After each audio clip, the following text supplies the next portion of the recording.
नमस्कार, जय Hind, Vande Mataram. Eighty news में आप सभी का हार्दिक स्वागत है। हमारे साथ इस समय हैं अभिजीत पटेल जी। अभिजीत पटेल का परिचय ये है कि 2010 में अपने मोहल्ले के गोविंदा के मटकी फोड़ने के दौरान अभिजीत पटेल मटकी फोड़ते हुए पीछे की साइड से सर के बल गिरे और गिरने की वजह से अभिजीत पटेल का पूरा शरीर जो है लकवाग्रस्त हो गया। उनके मस्तिष्क की जो हड्डी है रीढ़ की, उसमें जो है चोट लगी, कुछ नसें दबी और इनका पूरा शरीर जो है लकवाग्रस्त हो गया। तमाम तरह के दवा इलाज के बाद, फिजियोथेरेपी के बाद अभिजीत आज इस हालत में हैं कि 12 वर्ष बीतने के बाद आज जो है हमसे ये बात करने की पोजीशन में है। हाल ही में इसी गोविंदा में एक बच्चे की गिरने से मौत हुई है। इस वजह से हमने अभिजीत से बात करके ये बात जानने की कोशिश किया कि आखिरकार में सरकार की क्या जिम्मेदारी होती है, समाज की क्या जिम्मेदारी होती है, माँ बाप की क्या जिम्मेदारी होती है, जो इसका आयोजन करते हैं उनकी क्या जिम्मेदारी होती है। तो इस खेल को खेल की तरह, इस त्यौहार को त्यौहार की तरह न मनाने के बजाय लोग इसे एक स्टंट बना करके रखें, जैसे किसी फिल्म में स्टंट किया जाता हो। इसमें इसके ऑर्गेनाइजर से लेकर के, आयोजक से लेकर के सारे लोगों का इसमें जो है सहभाग होता है और हर आदमी कोई घटना होने के बाद अपनी जिम्मेदारी से बचता फिरता है। आइए हम जानते हैं अभिजीत के साथ क्या हुआ। अभिजीत जी, एटी न्यूज़ में आपका हार्दिक स्वागत है। बताइए कि आपके साथ में कब और क्या और कैसे हुआ, ये सब घटना कैसे हुई आपके साथ? सन 2010 में मेरा दहेंडी से गिर के सर्वाइकल स्पाइन, मेरा रीढ़ गले की हड्डी जो होती है वो टूट गई। उसके वजह से मेरे पूरे बॉडी में पैरालाइज हो गया था। उस समय मेरा ट्रीटमेंट कूपर हॉस्पिटल में हुआ। मैं पूरा कूपर में 1 महीना पूरा हॉस्पिटल में मेरा ट्रीटमेंट चला। उस समय मैं पूरे बिस्तर में ही था। मेरा सब शरीर में कुछ ताकत ही नहीं था, कुछ उंगली तक नहीं, सुन्न हो गया था पूरा, कुछ नहीं हो पा रहा था। तो उस समय मुझे उसके बाद में 1 महीना मैं घर पे था। घर में भी 1 महीना मेरा पूरा बिस्तर में ही गया। उसके बाद में मैंने धीरे-धीरे फिर फिजियोथेरेपी चालू की। फिजियोथेरेपी कर के आज मैं इतने काबिल बना हूँ कि चल फिर सकता हूँ। अच्छा अभिजीत जी, एक बात बताइए कि कितनी ऊंचाई से आप गिरे थे और किस जगह पर यह हादसा हुआ था? ये हमारे मैं जहाँ पे रहता था वही हमारे चाली में हमने दही हंडी बांधा था। उसमें मैं दूसरे थर पे से गिर गया था, दूसरे माले से। मतलब एक आदमी और उसके ऊपर मैं खड़ा था। ऊपर से फिर मैं गिरा तो गर्दन के बल गिरा, इसलिए मेरी रीढ़ की हड्डी टूट गई। देखिए, इसमें देखने वाली बात यह है कि अभिजीत सिर्फ दूसरे थर से गिरे हैं, जबकि मुंबई में या महाराष्ट्र के और तमाम जगह पर जो गोविंदा का जो आयोजन होता है, जो दही हंडी फोड़ने का जो आयोजन होता है, उसमें कंपटीशन होता है। 6 थर, 7 थर, 8 थर और लाखों रुपए का इस पे इनाम तक रखा जाता है, सिर्फ इसलिए कि जो जितना ज़्यादा ऊंचाई पर जाएगा उसको उतना ज़्यादा इनाम मिलेगा। तो अभिजीत, इसके बाद आपके साथ क्या हुआ फिर? फिर मैं उस हादसे के दौरान मेरा भाई का जॉब भी चला गया। वो भी 6 महीना उसके बाद में वो भी घर पे ही था। तो घर में भी इनकम सोर्स बहुत कम था, मतलब कुछ हो ही नहीं रहा था। तो मेरे दोस्तों ने इधर-उधर से पैसा जमा किया, दोस्तों ने भी जमा किया यहाँ से और मेरा ट्रीटमेंट किया। यहाँ पे आस-पास में अखिल गुंदवली का गणपति मंडल है, वहाँ से पैसा जमा किया और 2-4 मंडल है, वहाँ से भी उन्होंने पैसा जमा करके मेरा ट्रीटमेंट चालू किया। देखिए, हर आदमी इतना भाग्यशाली नहीं होता है कि लोग दोस्त जो है, उसके गली मोहल्ले के दोस्त एक अपने दोस्त की मदद के लिए जगह जगह से मांग मांग करके चंदा लाएं। तमाम त्यौहार होते हैं, लोग चंदा मांगने के लिए दूर दूर तक जाते हैं और लाखों रुपया चंदा इकट्ठा होता है गणपति में, नवरात्रि में, गोविंदा में। पर वो चंदा एक अलग तरीके से खर्च होता है। पर जब अभिजीत का जब ये एक्सीडेंट हुआ तो उसमें दोस्तों ने इनके फिर से चंदा इकट्ठा किया। अब वो जो यहाँ के बड़े बड़े मंडल वाले थे या दूसरे संस्था वाले थे, उन लोगों में से कोई आया? संस्था वाले बोले तो जो कूपर हॉस्पिटल की ट्रस्टी थी, वहाँ से भी मुझे थोड़ी बहुत हेल्प हुई। नहीं नहीं, यहाँ के जो तमाम मंडल वाले हैं, गुंदौली या अंधेरी के, जब उन्हें मालूम पड़ा कि हमारे मोहल्ले के एक बच्चे के साथ ऐसा हो गया, तो क्या किसी ने आगे बढ़ कर के आपकी मदद किया उस समय, आर्थिक मदद? हाँ, आर्थिक मदद की यहाँ पे गुंदौली के मंडल लोग ने, मीन्स लेकिन वो ज मतलब उस समय जो मुझे ज़रूरत थी तभी। मतलब दाल में नमक के बराबर। जी हाँ, जी हाँ। मतलब कि कितना खर्चा उस समय गया होगा आपका लगभग? लगभग उस समय 3 से 4 लाख रुपया हो गया है खर्चा हॉस्पिटल में। आप सोच सकते हैं कि 2010 ये हादसा हुआ, आज 2022 है, तो इन 12 सालों में रुपए की कीमत कितनी बढ़ी है। अगर 10 साल पहले, 12 साल पहले अगर 3 लाख रुपया खर्च हुआ था, तो आज अगर किसी बच्चे को अगर इस तरह की घटना हो जाए, चोट लग जाए, तो उसका कितना पैसा खर्च होगा। आगे क्या हुआ अभिजीत आपके साथ में? जैसे कि आपके दोस्तों ने आकर के आपकी मदद किया है, वहाँ के हॉस्पिटल की संस्था ने आपकी मदद किया, इलाज के बाद फिर आप जब धीरे धीरे ये हुए तो काम धंधा आपका भी छूट चुका था, भाई का छूट चुका था, घर परिवार किस तरह से चला?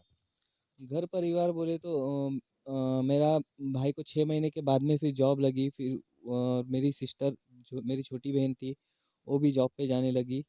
फिर उसके बाद में उसमें ही हमारा घर घर गुजारा कैसे-कैसे धीरे-धीरे चला रहे थे हम। उसमें मेरा दवाई का खर्चा भी था। मतलब कि प्राइवेट में जो दवाई आती थी, वो उसका भी खर्चा होता ही था, है ना? दूसरा ये कि इन सब सारी बातों को होने के बाद क्या यहाँ के प्रशासन ने, यहाँ के नेता, विधायक, सांसद, नगर सेवक, उन लोगों में से कोई आया है आपकी मदद करने? जी नहीं, इसमें से कोई नहीं आया मदद के लिए तो। किसी भी पार्टी का कोई नहीं? नहीं, नहीं, कोई नहीं। नहीं, कोई पार्टी का नहीं। देखिए, आपके सभी हमदर्द बनते हैं, वोट मांगने सब आते हैं, पर मुसीबत के समय पर बिरला ही कोई ऐसा होगा जिसके पास मुसीबत के समय कोई नेता, विधायक, सांसद, नगर सेवक जाता हो 10 रुपया ले करके। यहाँ तक कि कभी कभी तो ऐसा होता है कि लोग हमदर्दी के दो बोल भी बोल करके दरवाजे तक आने में संकोच करते हैं कि कहीं कुछ मांग न बैठे। तो ये कुछ भी हो जाएगा अगर, तो सिर्फ और सिर्फ आपको झेलना पड़ेगा। बाकी तालियां बजाने के लिए आप दूसरों के लिए ताली बजा सकते हैं, पर आप जब मुसीबत में होंगे तो आपको संभालने के लिए सिर्फ आपका परिवार, आपके दो चार साथी दोस्त जो आपके साथ खेले कूदे हैं, बचपन जिन्होंने आपके साथ गुजारा है, जैसा कि अभिजीत के साथ हुआ कि इनके दोस्तों ने चंदा निकाल निकाल करके कुछ ये किया। तो ऐसे बहुत ही भाग्यशाली कम लोग होते हैं जिनके साथ इस तरह का होता है। आज क्या कर रहे हैं अभिजीत जी आप? अभी तो मैं फ़िलहाल काम कर रहा हूँ। यहाँ पे हमारे घर के पास में ही काम कर रहा हूँ। ऐसा नेटवर्क करके है। जी, वो कंपनी में मैं संतोष राठी जी के यहाँ पे काम करता हूँ। संतोष जी तो बहुत ही अच्छे समाज सेवकों में उनकी गिनती है और बड़ी संस्थाओं से उनका अच्छा रिलेशन है। कैसे आपसे कैसा व्यवहार कैसा है उनका? उनका व्यवहार बहुत, वो स्वभाव से बहुत अच्छे हैं। उन्होंने उस समय भी मुझे मदद की थी। अ, और मैं भी यहाँ पे कोई होगा, कोई पार्टी ने किया होगा क्योंकि मुझे पता नहीं। मेरे दोस्त लोगों ने यहाँ पे चंदा जमा करने के लिए गए थे, तो उन्होंने कहाँ-कहाँ से जमा किया, वो सब उन्हीं दोस्तों को ही पता है मुझे। संतोष जी ने आपको उस समय भी काफ़ी मदद किया था ऐसा? जी हाँ। कम से कम संतोष जी ने उस समय आपकी मदद किया और आज आपको जब आप थोड़ा चल फिर रहे हैं तो आपको अपनी कंपनी में रख कर के आपकी हर तरह से मदद कर रहे हैं, ये बहुत बड़ी बात है। अच्छा ये बताइए कि अगर किसी और के साथ ऐसा होता है, जैसा कि अभी एक बच्चा मरोल में इस तरह का हो गया है और उसकी मौत हो गई है गोविंदा से गिरने के बाद, आप भाग्यशाली थे, आप बच गए, आज जिंदा हैं। अगर किसी माँ बाप के बच्चे के साथ इस तरह से होता है, तो ऐसे में जिम्मेदारी किसकी बनती है? आयोजक की, प्रशासन की, सरकार की? किसकी जिम्मेदारी ज़्यादा होती है? क्या करना चाहिए ऐसे लोगों को? मैं कहना चाहूँगा, सबसे पहले तो इतनी बड़ी हंडी बाँधनी चाहिए, प्रशासन को इतना देखना चाहिए कि अ, अगर हम बाँध रहे तो उनको आजू-बाजू में नीचे कुछ गादी या कुछ लगाए कि, और ज़्यादा से ज़्यादा 4 या 5 थरों की हंडी होनी चाहिए, उससे बड़ी ना होनी चाहिए। ताकि जो ऊपर से गिरते हैं गोविंदा, तो उनकी हालत गिरने के बाद में फिर मेरी जैसी ना हो जाए, मैं तो यही कहूँगा। और उन उन माँ-बाप से भी मैं कहूँगा कि आप अपने बच्चों को ज़रा ऐसे मौके पे ना भेजें जहाँ पे उनकी जान को खतरा हो। पुलिस की क्या जिम्मेदारी होती है? पुलिस जैसे आती है, फॉर्मेलिटी करके चली जाती है, फिर डीजे गाने सब बजते हैं, उसमें नौजवान पीढ़ी है जोश में आकर के 5 थर की बजाय 6 थर 7 थर लगाने की सोचती है। तो प्रशासन की, इसमें पुलिस प्रशासन की क्या जिम्मेदारी होती पुलिस प्रशासन की भी ये ज़िम्मेदारी है कि उन्होंने इतने ऊँचाई तक बाँधने की परमिशन देनी नहीं चाहिए। जी। है? सरकार, जैसा कि इस बार नई सरकार जो आई है उसने गोविंदा को 10 लाख रुपया एक्सीडेंट का बीमा करके ये करके सब किया है। तो सरकार का जो कहना है कि हमने तो 10 लाख बीमा दे दिया, ये दे दिया, वो दे दिया। तो क्या सिर्फ 10 लाख से उस बच्चे का या उस माँ-बाप का या उस परिवार का भविष्य सुरक्षित हो जाएगा? सरकार को क्या करना चाहिए? नहीं, ये 10 लाख से वो कितना क्या-क्या करेंगे वो 10 लाख से?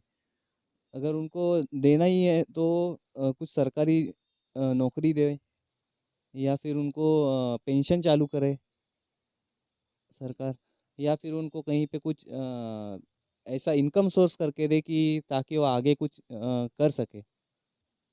मोस्टली लोग अपंग हो जाते हैं जैसा कि आपके साथ हुआ है। तो अभी सरकार से आपने कहीं अपने के लिए नौकरी धंधा या दूसरी चीज़ों की इस सब चीज़ों की आपने कहीं मांग किया है, या मौजूदा सरकार से आप क्या कहना चाहते हैं? आप अपने लिए कुछ कह सकते हैं?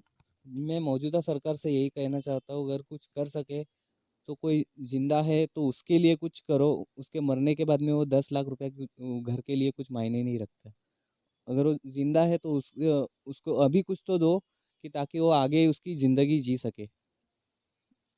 और मेरी प्रशासन से यही उम्मीद करता हूँ मैं, अगर कुछ दे सके मुझे तो एटलीस्ट मुझे पेंशन चालू करके दे ताकि मेरे हर महीने मेरे दवाई का खर्चा निकल सके। अभी भी आपकी दवा चालू है? जी हाँ, चालू है मेरी दवाई अभी भी। अब लगभग कितने की हर महीने दवा आपकी होती है?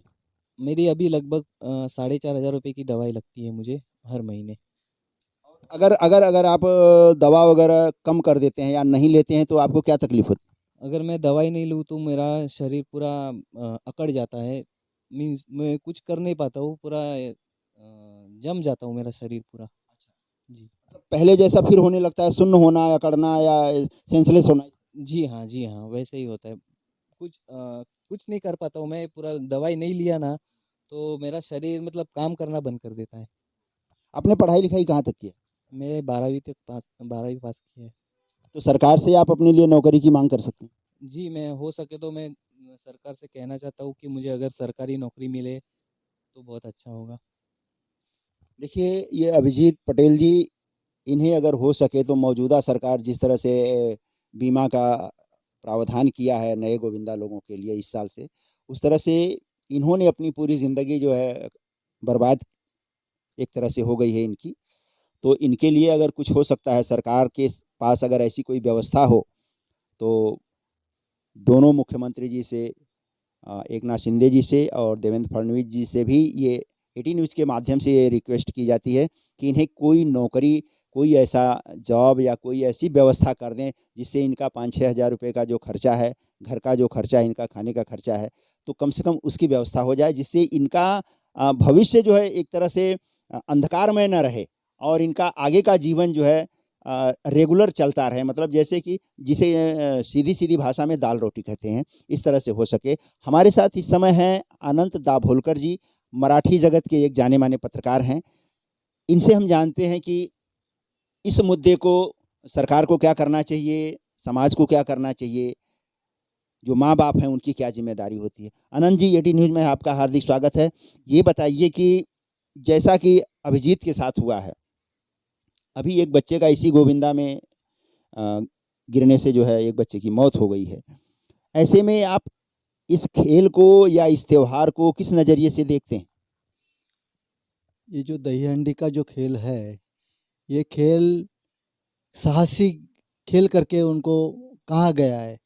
लेकिन ये तो इसके पहले भी खेला जाता था, लेकिन अभी जो उसका जो ये व्यापारीकरण हो गया है, वो व्यापारीकरण से अभी ये सरकारी लोग भी उसको प्रोत्साहन दे रहे हैं कि आप जितना जो ऊंचाई करना है उतना करो उसके लिए। और जो गिर जाते हैं या कोई अपघात हो जाता है उसके लिए, तो उसके लिए अभी उन्होंने सरकार ने 10 लाख, जो मृत हो गए उनके लिए 10 लाख रुपया, और जो बीमार हो गया कुछ उसके लिए दवाइयाँ खर्चा के लिए करेंगे, तो फिर वो अपंग हो गया तो उसके लिए 7 लाख रुपया। तो ये पैसा जो है वो उन्होंने देना ठीक है, लेकिन ये तो एक बात है कि ये पैसे से काम उनका नहीं होने वाला, उनकी जी जिम्मेदारी है। मतलब उनको जो तकलीफ जो है वो तकलीफ में तो उसका इलाज नहीं होता है। ये जो पैसा दिया वो इलाज के लिए ठीक है, लेकिन आखिर के अभी अभिजीत पटेल ने बताया, जो पैसा देने से वो काम नहीं बनता है, लेकिन काम इतना बने कि जिसका फ्यूचर में अभी मर गए तो गुजर गए, वो 10 लाख का उसको उनके लिए क्या फ़ायदा है? वो 10 लाख तो उनके परिवार लोगों को मिलेगा, और जो 7 लाख रुपया मिलेगा वो इलाज के लिए ही जाएगा, उसमें इतना उसको फायदेमंद नहीं होगा। इसके लिए एक सरकार ने यही करना चाहिए कि ये पैसा देने से बात ठीक है, मदद होती है ठीक है, लेकिन ये साहसिक गेम बोल के जो उसको प्रोत्साहन देना चाहते हैं, लेकिन उसमें उनके फ्यूचर का क्या है? जो खेल रहे हैं, जो युवक उसमें से गिरते हैं, उनके लिए उनका फ्यूचर का कुछ नहीं उसमें। जो वो अपंग हो गया, जो हैंडीकैप हो गया, तो फिर बाद में वो काम नहीं कर पाते हैं या किधर भी नौकरी नहीं कर पाते, तो उनके लिए क्या करें? जब ये अभी ऐसे उन्होंने बोला कि नौकरी मिलना चाहिए, कुछ तो होना चाहिए, लेकिन सरकार ने अपना काम कर दिया। उसका ये जो है सरकार का काम बनता है सिर्फ उसका ये करे, मतलब कुछ भी प्रोत्साहन देने का, एक साइड में प्रोत्साहन देने का और दूसरे साइड में अपना राजनीति करने का। तो ये जो राजनीति है, ये राजनीति की वजह से अपना वो जो गेम उसको देखा जाता है। देखो ये दही हंडी है, ये भगवान श्री कृष्ण का गेम है। उसमें ऐसा उन्होंने बोला नहीं था कि आप 10 महले पे 25 महले पे ऐसा इतना तुम चलाओ। ये गेम दही हंडी का गेम अपने आपस में आनंद का हो, उसका फ़ायदा सब लोगों को मिलो, तो ये होना चाहिए। तो ये नहीं ऐसा हो रहा है, वो सिर्फ इतना ही है कि अपना गेम, अपना जो राजनीति है उसमें ये राजनीतिक जो लोग हैं, भले ही उसमें लोगों को प्रोत्साहन देने की बात करते हैं, लेकिन दूसरी जगह पे उनके परिवार वालों को कितना तकलीफ होता है इसके बारे में सरकार सोचती नहीं है। ऐसे में सरकार को क्या करना चाहिए कि जैसे गोविंदा से कोई गिर जाता है, अपंग हो जाता है, तो क्या उसको सरकारी कोटे से कोई नौकरी, धंधा, बिजनेस इस तरह की व्यवस्था नहीं करनी चाहिए? उसको नेचुरल हैंडीकैप्ड या नेचुरल एक्सीडेंटल मान करके? जिसकी जिम्मेदारी तुम्हारी बनती है कि हम लोग 10 लाख रुपया देने का है, 7 लाख रुपया देने का, इससे अच्छा जो ये है गोविंदा है, वो गोविंदा के फ्यूचर के बारे में सरकार ने सोचना चाहिए कि अभी ये जो है उनके लिए किसी तरह से वो अपनी ज़िंदगी बिताए।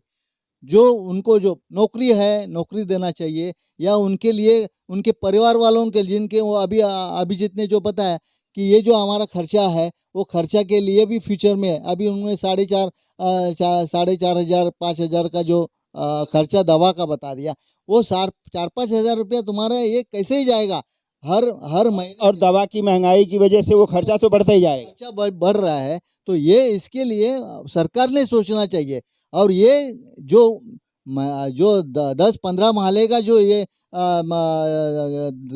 दही हंडी करते हैं ना, उसको प्रतिबंध लगाना चाहिए। वो कम इसमें खेल है, उसका आनंद लेना चाहिए। उसमें ये दुख भरी बात है कि उसमें हमारे युवक उसमें गिर के तकलीफ में पड़ जाते, उनके परिवार वाले तकलीफ में जाते। तो इसके लिए सरकार ने ये ध्यान में रखना चाहिए कि ये सब ऐसी चीज़ है कि जो उसके लिए, उनके फ्यूचर के लिए, उनके आनंद के लिए कुछ तो करना चाहिए। तो इसमें क्या है, आपके हिसाब से गोविंदा की हाइट कितने थर तक की होनी चाहिए?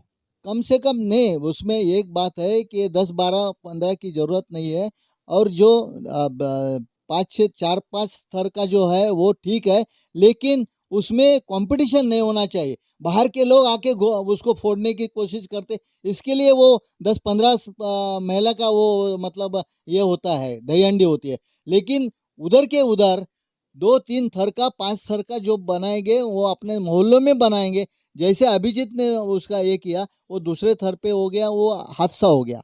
लेकिन ऐसे गेम करेंगे, खेल का मजा ले लेंगे तो अच्छा है। मुझे तो लगता है कि ये गेम के ऊपर प्रतिबंध लगाना चाहिए। ये 10 माले का ये नहीं चाहिए, 3-4 माले में अपना गोविंदा खेले और उसका आनंद ले ले। अच्छा, ये जो मंडल जो आयोजन करते हैं वो डीजे पर, मंडप पर, डेकोरेशन पर, नेताओं को बुलाने के लिए, उनका स्वागत करने के लिए तमाम तरह के खर्च करते हैं, पर सुरक्षा के दृष्टिकोण से कोई खर्च नहीं करते हैं। इस पर आप क्या कहना चाहिए? नहीं, ये तो गलत है। अभी आप दही हांडी के समय में किसी को बुलाते हैं, नेता लोगों को तो बुलाते ही है। दूसरी बात वो फ़िल्मी कलाकारों को बुलाते हैं और कई आई लोगों को ऐसा नाच डांस करने के लिए बोलते हैं और पब्लिक को जमा करने के लिए कर देते हैं। वो तो दही हांडी खेलने के लिए जो आते हैं वो अलग बात है, अपने लोग भी आते हैं देखने के लिए वो बात है, लेकिन इसका राजनैतिक जो फ़ायदा उठा रहे हैं, ये गलत है। ये जो मतलब कि जो जितना अपने गोविंदा में जो जितनी भीड़ ज़्यादा इकट्ठा कर ले वो उतना ही बड़ा नेता और उतना ही बड़ा समाज सेवक अपने आप को कहना चाहता है। कहना चाहता है, यही बात बराबर है। ये जो है इसके ऊपर कानून से उसके ऊपर कार्रवाई होनी चाहिए। जैसा अपना गोविंदा का जो खेलने वाला ये खेल से गिर जाता है तो उसमें आगे के लिए उनका फ्यूचर खराब हो जाता है। उसके कौटुंबिक जो फैमिली के लोग हैं वो परेशान हो जाते हैं। उसके पहले भी एक ऐसी घटना घड़ी है, उसमें एक पेपर में जो आई है उसमें वो ऑर्गेनाइज किया था इसने दही हांडी मंडल ने, और फिर बाद में वो गिर गया। गिरने के बाद पैरालिसिस ऐसे ही हो गया, अभिजीत जैसा ही हो गया। फिर बाद में वो जो केम हॉस्पिटल में अपना उसमें एडमिट होने के बाद उसके माँ वही उसके पास दिन रात उनके पास रहते थे। वही कार्यकर्ता फिर बाद में वहाँ देखने के लिए आते थे। उन लोगों को मदद तो थोड़ा 1 साल में किया जिन्होंने। फिर बाद में उनकी माँ बोलती थी कि अभी ये कार्यकर्ता और या खिलाड़ी के जो उनके साथी है वो उनको देखने के लिए भी नहीं आ रहे। तो अभी उसमें इसके लिए हम लोगों को परिवार वालों को उसमें ये करना पड़ता है। वो तो हम लोग तो उसको छोड़ नहीं पाते क्योंकि हमारा फैमिली का हिस्सा है। उसकी उनकी जान को खतरा है तो हम लोगों को उनके लिए देखना हमारे क्रिएटिव उसका ये तो ये बात है। तो इसके लिए अभी फिर बाद में इनकी फैमिली के ऊपर वो बर्डन आ जाता है। ये बर्डन ठीक नहीं है। देखिए, बने के सभी लोग हैं, बिगड़ेगा कोई नहीं है, ये कहावत है। तो इसी कहावत को जो है यहाँ पर एक आपको जीता जागता एक उदाहरण आपको मैं सामने प्रस्तुत किया।